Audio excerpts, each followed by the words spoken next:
नेहमीप्रमाणे आज सकाळी सकाळी मी 7 वाजता शेंग दिलेलं होतं. आज होती फलटण मिरवणूक, सगळे एकदम जोशमध्ये होते. सगळे रेडी होऊन कावड काढायचे तयारीतच घेतच बसलेले होते. मग काय जरा कावडीचं जरा थोडंसं पागोट्याचं आणि ह्याचं बांधायचं काम चालू होतं. मग बघता मग कावड खाली घेतली चव्हाण वस्तीवरती प्रदक्षिणा घालण्याच्यासाठी.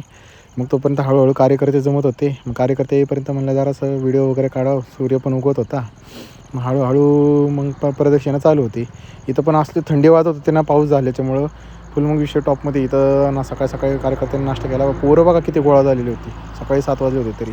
मग काय आता म्हणलं पोरं आहेत पुढं वाढण्यासाठी मग आपण धरली कावडीची गाडी. म्हणलं जरा आता बैलगाडी चालवायची इच्छा झालेली होती. मग जरा बैलगाडी वगैरे चालवली. बैलगाडीमध्ये शूटिंग विटिंग केला.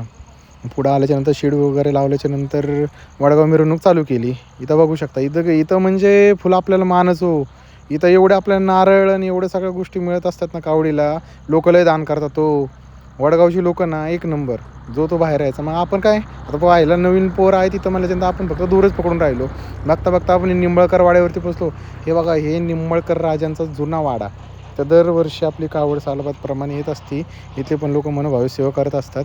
तर जरा दुपारी 1-1:30 वाजतात आपल्याला. त्याच्यामुळे इथं पण पावसाने भिजवी चाललेली असते. हे बघा बेलसरचे आपले सगळे क्रिएटर पोरं आहेत. ही सगळी नवीन पिढी. मग बसलो हिशोबाला. इथं लोकांनी देणगी वगैरे दिलेली असती. मग त्याचा जरा हिशोब लावायचा असतो. मग जरा पैसे मोजायला बसलो. मग तोपर्यंत दुपारी पण निघायची वेळ झाली आणि पाऊस सुरू झाला. असला भयानक पाऊस चालू झालेला होता ना विचारायलाच सोय नाही. कावड निघायला आणि पाऊस यायला एकच टाईम झाला होता. मग काय आपण निवारा शोधण्यासाठी बसलो माऊली शेट यांच्या गाडीमध्ये. आणि इथून पुढे आता मान होता आयुष कारगरोड यांचा. या भाऊला एवढं महादेवाचा आशीर्वाद ना. जशी कावड गावडीमध्ये बसली ना असा पाऊस सुरू झाला ना तो शेवटपर्यंत पाऊस होता. पण पावसात सुद्धा वारी थांबली नाही बरं का. सगळे पोरं भाऊंचे सगळे मित्र पुढे होते. मग नंतर आलं माऊली शेट यांचा मान. माऊली शेटचा यांचा वाकी ते गदा दिवस असा मान होता. मग इथं जरा बैल जोडी बदलली आणि मग माऊली शेटची यांची गाडी जोडली. माऊली शेट यांचे मित्रपरिवार वगैरे सगळा कावडीच्या गाडीमध्ये येऊन बसला. आपण त्यांचा जरा इंटरव्ह्यू घेतला. मार्गाचा शेवटचा दिवस आहे. तर आज वाकी ते गदा दिवस ती या गाडीचे मानकरी आहेत माऊली शेठ कुंभार. त्यांचे वडील पण सोबत आहे. आपण त्यांच्याशी संवाद साधू. माऊली शेठ काय वाटतंय? भारी वाटतंय का? खूप भारी वाटतंय. किती दिवसांचं स्वप्न पूर्ण झालंय? किती वर्ष आलं स्वप्न बघत होता? 5 वर्ष झाली. 5 वर्ष आलं तुम्ही स्वप्न बघताय. कधीपासून तुम्ही सेवेला येताय महादेवाला? 3 वर्ष झाली. 3 वर्ष झाले तुम्ही सेवेला येताय. आणि आता तुमचं स्वप्न पूर्ण झालेलं आहे. म्हणजे 5 वर्षापूर्वी तुमच्याकडे गाडी नव्हती तेव्हा पण तुम्ही स्वप्न बघत होता एखाद्या दिवशी का आहे ना आपल्याला महादेवाला नंदी घेऊन यायचंच आहे. आज तुम्ही स्वप्न पूर्ण झालेलं आहे. आज तुम्ही तुमच्या मुलाचं स्वप्न पूर्ण झालंय. एक वडील म्हणून तुमची काय भावना आहे? नाही, चांगलं वाटतंय आता. तुमचं म्हणजे तुम्ही जे स्वप्न बघितलं नव्हतं ते तुमच्या पोरांनी बघितलं आणि ते पूर्ण केलं. आणि आज त्याच्याच गाडीमध्ये तुम्ही बसलेला आनंदाने तुम्ही म्हणत बघत होता शिवशंभू हर हर महादेव म्हणत होता. तुम्हाला लय आनंद झालेला आहे. काय तुम्ही जर तुमच्या शब्दामध्ये सांगा काय वाटतंय तुम्हाला की बाबा एवढी दिवसाची भावना तुम्ही बघताय की ही परंपरा वर्षानुवर्ष चालू आहे. काय ना तुम्हाला जे करता आलं नाही ते तुमच्या पोरांनी करून दाखवलं. काय तुम्हाला वाटतंय? मुलांनी करून दाखवले. आनंद आहे का तुम्हाला? तर असं येतो माऊली शेठ आणि माऊली शेठ यांचे वडील यांच्याशी आपण संवाद साधला.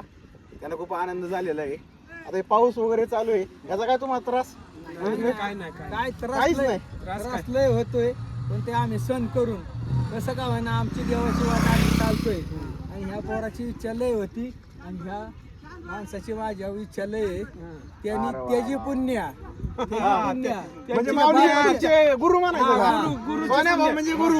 वर्षाचा आमचा अनुभव आहे. पण हे पुण्य काला आपल्याला महादेवाच्या कृपेने चांगलं झालंय. चांगलं आहे. सोन्या भाऊची आता बोलणं करून घेऊ. सोन्या भाऊ काय वाटतंय तुमचं? इच्छा होती माऊली आपल्या गाडीत यायचं. त्याला असं वाटायचं की आपली पण एक दिवस गाडी यावं असं वाटत. गाडी 3 वर्ष झाली ही आज त्याला चिमण्या म्हणून त्यांनी बैल मिळाला. त्यात मला पण ऐका त्याला म्हणजे आनंद तुम्ही बघू शकताय की कसं सगळ्यांना आनंद झालेला आहे. माऊलीला आनंद अश्रू अनावर झालेले आहेत. त्याचे वडील सोबत आहेत. जे त्यांचे गुरु म्हणून मित्र होते त्यांना त्यांनी गाडी हाकायला दिलेली आहे. माऊली शेठ स्वतः समोर पुढे चालता येते. त्यांना भावना अनावर झालेले आहेत. इतक्या वर्ष म्हणजे हा भावनिक क्षण आहे. ही नुसती श्रद्धेची गोष्ट नसून ही भावनिक गोष्ट आहे की आपण महादेवाला आपला नंदी झोपलेला ही लय मोठी गोष्ट आहे. आपण म्हणतो की बाबा बैलगाडी घेऊन आल्या पण बैलगाडी घेऊन कसा आलेला आहे हे त्याच्या डोळ्यातून तुम्ही आता बघितलेलं असेल. बोला पावसाचं जरा वातावरण झालेलं होतं का तर दिवस तिथे पोहोचायला, पण काय पाऊस वगैरे काय आला नाही. महादेवाची कृपा झाली. मग काय इथं जंगी स्वागत झालं आणि आजचा दिवस आपण इथंच एंड केला. धन्यवाद.